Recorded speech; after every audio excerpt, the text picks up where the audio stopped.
যুদ্ধ বিমানের যে ইঞ্জিন আছে, আমরা সবাই জানি যে ইঞ্জিনের যে মূল মেকানিজম সেটা হলো কম্বাসন চেম্বার।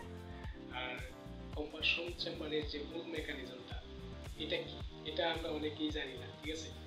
তো আমি এখন আপনাদের দেখাবো যে কম্বাসন চেম্বারের যে মূল মেকানিজমটা এটা কিভাবে কাজ করে, ঠিক আছে। আর একটা সতর্কবার্তা আপনাদের দিয়ে দিই, সেটা হলো আমি যে এক্সপেরিমেন্টটা এখন করতে যাব এটা ভুল করেও আপনারা করতে যাবেন না, ঠিক আছে। আর যদিও করতে যান তাহলে এটা রিস্ক আপনার নিজে নিতে হবে, ঠিক আছে।